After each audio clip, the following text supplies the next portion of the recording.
Got a good question here, Tara. Obviously, the macho environment of fire stations is challenging enough for females. Have you encountered any resistance as the empathic, educated firefighter who should just leave it alone or just get on with it? And how do we handle this or act on it?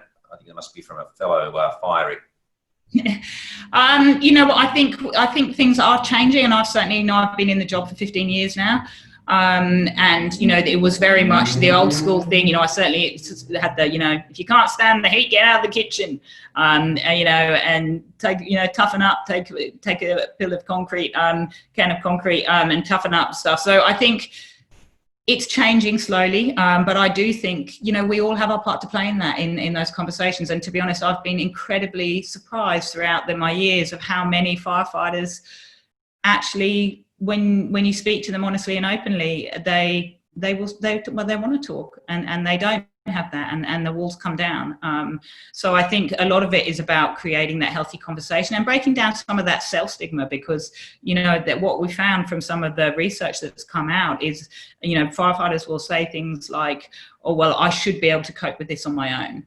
And I think a lot of that comes from the uniform of what we do, you know, and, you know, I think people will think differently of me.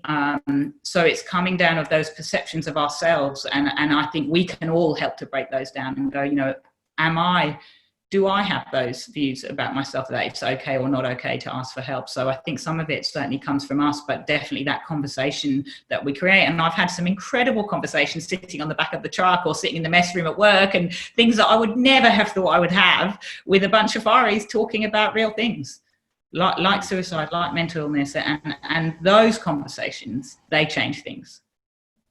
Well, there's a comment obviously from a colleague of yours somewhere, Tara, who says, having received the mental health first aid training from Tara and John, I assume that's John, your colleague.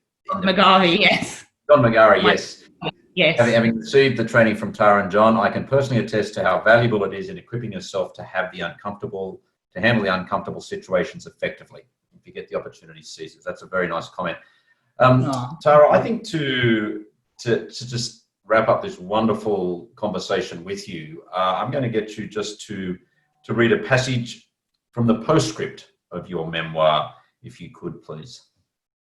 Yeah, thanks, Dean. And it's really lovely. You know, one of the things that's been so fantastic about being able to, and this is with huge thanks to Watkins, my publisher, that has allowed me for this book to come out again. And so, yes, this passage really speaks to that. So I wrote that the peculiar thing about writing a book about your life is that for the reader, the story ends where the book finishes.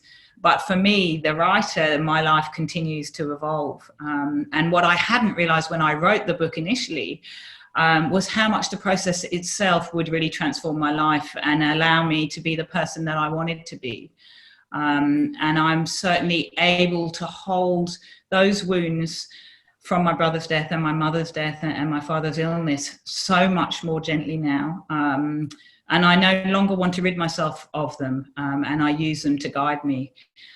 They're a part of me, but I think the darkness in them is what makes the colours in the tapestry of my life brighter and more vibrant and more beautiful. And, you know, it's such a relief and such a joy to be able to stand here today and to say that I am finally the person that I want to be. Thank you so much, Tara. I love your memoir. It's one of the best I've ever read. It is so powerful, and I learned so much from your book. Thank you for joining us today. Thank you, Laura at Watkins, and thank you everyone else for joining us. I hope this has been a great experience for everyone. Thank you very much. Thank you so much, everyone, for joining us. I really, really appreciate it, and it's so good to have you all here. Thank you.